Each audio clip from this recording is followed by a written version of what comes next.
네, 안녕하십니까. 명의대의 적광입니다. 이번에는 논용신의 성패와 고응, 세 번째 시간으로 그 구응신에 관해서 한번 강의를 시작하겠습니다. 격이 그 무너진 것 중에 격을 이름이 있는 것은 모두 구응신의 의지함 때문이다. 이제 그랬거든요. 그래서 구응신이, 그 격이 이제 무너진 것 중에 격을 이름이 있는 것. 이렇게, 폐중유성이 되겠죠. 폐중유성. 이런 것들은 모두 다, 구응신이, 구응신의 의지함 때문이다. 근데 병이 있는데 약이 있다. 이런 것도 이제 그 같이 겸해서 이렇게 볼 수가 있어요. 이 정관격을 보면요. 이 정관이 상관의 극을 만났어요. 이렇게 정관격이 이 그러니까 그 수의 상관의 극을 만났는데 인수와 이렇게 투출하여 상관의 극을 해소할 경우, 이럴 경우에는 무기토가 이제 구응신이 되는 것이죠. 격이 이렇게 깨졌죠. 처음에는 상관격이 정관격이 이 상관을 이렇게 만났는데 만났기까지는 격이 백격이 됐죠. 백격이 됐는데 인성이 이렇게 와가지고 이렇게 상관을 극할 때 정관격이 이렇게 다시 선택이 된다. 이런 것이고요. 관살이 혼잡한데 합살 유관하거나 합관 유살이 될 때, 6월에 이제 간목일주가 경신금 이렇게 투출했어요. 그러면 신금을 이렇게 합하면은 합관 유살이 되겠죠. 그리고 경금을 이렇게 합하면은 을경합을 하면은 합산 유간이 되겠죠. 이렇게 합에 의해서 격이 이렇게 깨끗하게 해진다, 깨끗하게 되었다라고 이렇게 볼 수가 있고요. 정관이 형충을 당했는데 삼합이나 육합으로 충을 해소하는 경우 그랬거든요.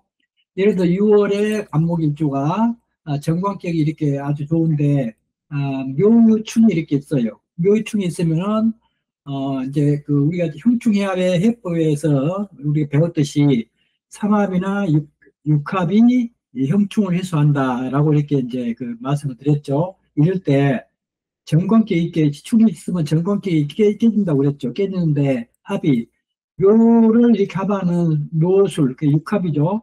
육합이나 또 해놈이 목국이 될 때 이렇게 묘유충이 해소가 된다.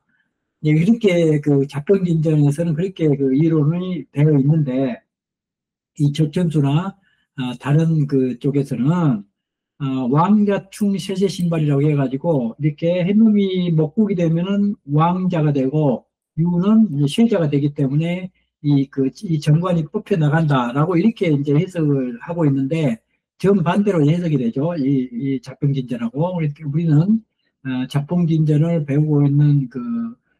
배우고 있기 때문에 자평진전 이론에 그 충실해야 될 필요가 있고요.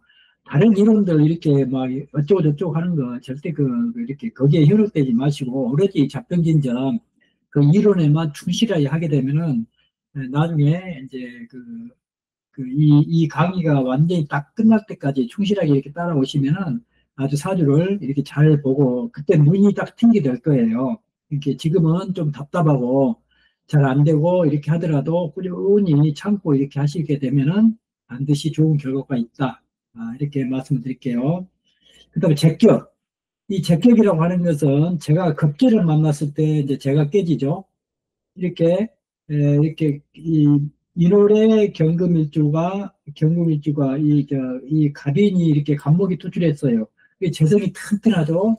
그런데 이 급제가 나타나가지고 이 재성을 이렇게 극하니까 제격이 이렇게 택격이 됐는데 임대수라고 하는 상관이 와가지고 식신의 상관이 와가지고 급제를 이렇게 변화시킬 때 이게 아주 좋은 결국이 된다. 나중에 이제 배우겠지만 화급 위식,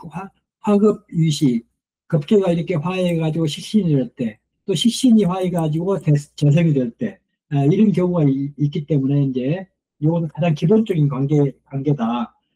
제가 급제를 만났는데 식신이 이렇게 있으면은 식신이 투출하여 급제를 이렇게 변화시킬 경우에는 제격이 이렇게 되면은 제격이 폐가 됐죠. 근데 인계수가 오면은 다시 제격이 이렇게 성격이 된다. 이렇게 병이 이제 급제인데 약은 식상이다. 이렇게 이제 이해하시면 되고요.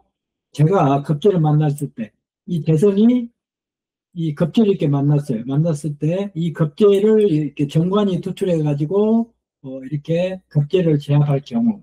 이렇게 재성이라고 하는 것은 항상 그 급제의 비급에 이제 그걸 받게 돼 있는데, 비급을 다스리는 정관이나 비급을 화하는 식상이 이렇게 오게 되면은 격이 이렇게 다시 갖춰진다. 이렇게 이해를 하시고요. 제가 이렇게 칠사를 봤어요. 제가 만났을 때 식신이 칠사를 제압하고 재성을 생할 경우 이제 그랬거든요. 요게 상당히 좀 이렇게 복잡한 구조로 되어 있어가지고요. 상당히 혼란스러울 거예요. 이럴 때, 자, 이 재성이 재생살 이렇게 하고 있어요. 재생살 하고 있는데, 재생살을 하고 있는데, 이 식신이, 이 식신이 식사를 제압하고 재성을 이렇게 생할 경우에도, 이렇게, 이 경우는 어떻게 하냐면은, 이 재성격일 때, 이 격국마다 이렇게 그 쓰임이 달라지거든요. 격국마다 칠사를 만났을 때, 그 재성의 역할이랄지 이런 것들이 다 달라지기 때문에, 그래서 신효천 선생이 원령을 이렇게 중요하게 원령을 꼭 기준으로 해서 가야 된다. 이렇게 말씀하셨죠. 이런 경우 마찬가지거든요. 그게 화생토 토생금이라고 이렇게 화생토 토생금 이렇게 해버리면 안 됩니다. 그러면 격이 깨지죠. 그런데 여기서 격이 성격이 되는 이유는 뭐냐면은 병경이 와가지고 칠살도 이렇게 극하면서 돈도 이렇게 벌어주고 이렇게 직원 하나가 이렇게 체험을 했는데 걔가 어려운 난제도 해결해 주면서 돈도 벌어주더라. 이렇게 이제 보시면 되거든요. 식신생제, 화생토, 토생금이 절대 아닙니다. 이런 경우에는.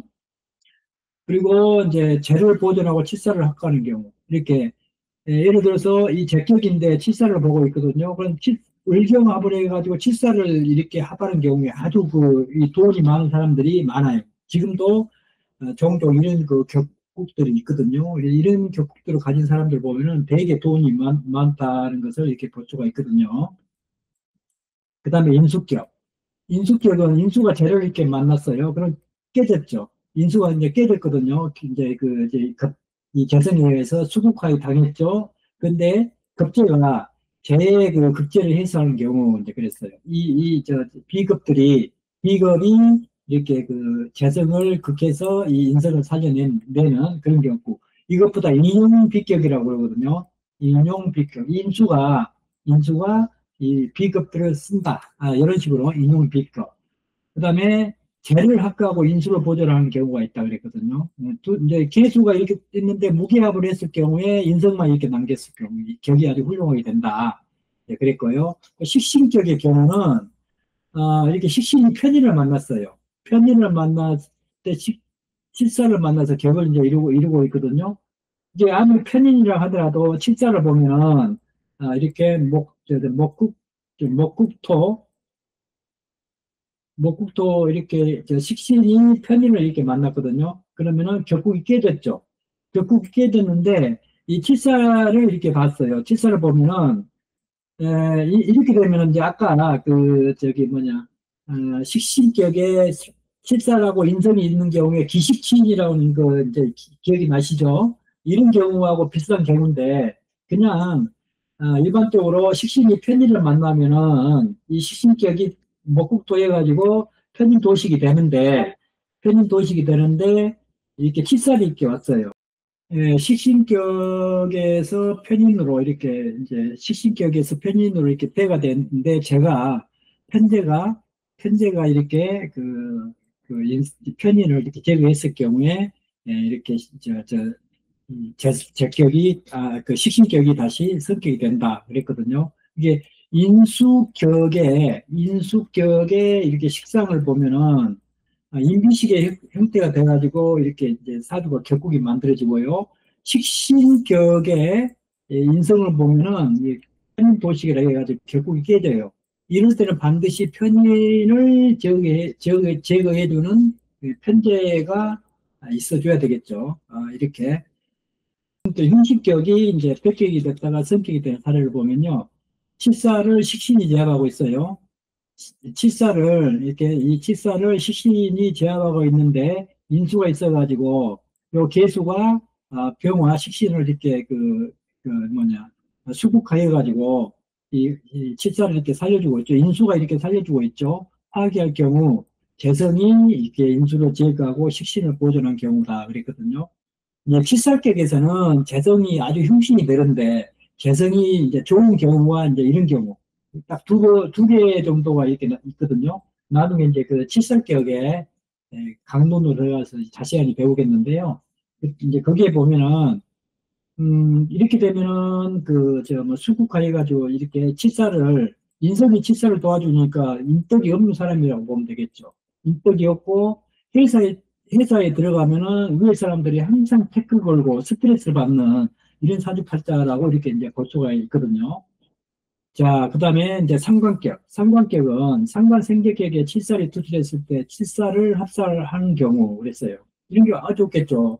상관생계를 하고 있는데 이렇게 칠살이 있게 와보면 상관생계 재생살 해가지고 아주 흉한데요. 돈을 벌면 벌수록 이렇게 내 몸이 다쳐버리는 이런 경우가 생기는데 경화가 와가지고 이렇게 칠살을 합사해버리면은 상관생계가 그대로 유지가 되죠. 그래서 아주 좋은 격이 된다. 네, 그렇게 보고요. 그 다음에 양인격. 양인격에 양인이 관사를 쓰고 있는데 식상이 있어요.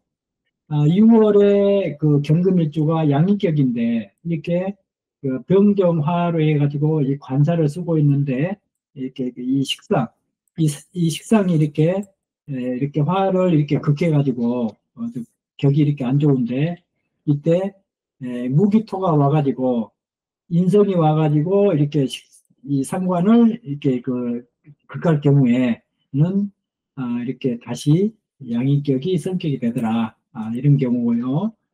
그 다음에 거울록 월급격에서 거울록과 월급이 정관을 쓰는데 상관을 만났어요. 그럼 완전히 이렇게 되는데 신월에 그 경금일주가 정화가 투출해가지고 정관격을 이루고 있는데 개수가 와가지고 이렇게 수국화해서 정관을 깨뜨리고 있거든요. 그런데 무토가 와서 무게합하면은 정관격이 다시 살아나죠. 이렇게 이제 지금까지 여기 보면은, 6월에 신금일주가, 이렇게 정화가 투출했고, 칠살이 투출했고, 이게, 재성이 투출했거든요. 재생살 이렇게 하고 있죠. 아주 흉하죠. 흉한데, 요 칠살을 합거할 경우에는 아주 이렇게, 제격이 이렇게 성격이 된다. 이거, 걸로 월급격이 성격이 된다. 이제 그렇게 보시고요. 여기에 이제 해석하는 방법은 그대로 읽어주면 되고요. 이제 너무 급하게 앞서 나가서 급하게 생각하지 마시고요. 차근차근 이렇게 하나씩 이렇게 그 격국의 생극재화를 이해를 잘 하셔가지고 이렇게 퍼즐 맞추듯이 이렇게 그 생각을 하시면 되거든요. 그렇게 어려운 그런 저기가 아닌데 이제 굉장히 어렵게 생각하시는 분들이 너무 많아가지고 꼭 여기에서 논용신과 성패와 궁 쪽에서 사람들이 굉장히 어려워 이렇게 하시는 분들이 많이 있더라고요. 근데 이것을 어렵게 생각하지 말고 그냥 넘어가세요. 가볍게 생각하면서 항상 생극재화를 이렇게 생각하시면 돼요. 생극재화를 하면서 생각하셔가지고, 이제, 인성이 이렇게 많은데, 이렇게 인성이 많아가지고, 이렇게 하는데, 인성이 많으면은 그 일간의 상태는 어떻게 될까? 이런 것도 생각해 가면서 이렇게 공부를 하시게 되면, 인성이 많으면 재성이 와가지고 인성을 좀 들어주면 좋겠죠? 이렇게. 이제 그렇게 하기 때문에, 이 생극재화를 차근차근 이렇게 알아가야지, 처음부터 한꺼번에 이렇게 잘 될 수는 없어요. 오늘 여기까지 하고요. 이래가지고 제 3편으로 구성을 해서 논용신의 성패와 궁을 이렇게 마치고 다음에는 용신의 변화. 용신의 변화도 상당히 중요한 이론이 있기 때문에 그때 또 뵙기로 하고요. 안녕히 계세요.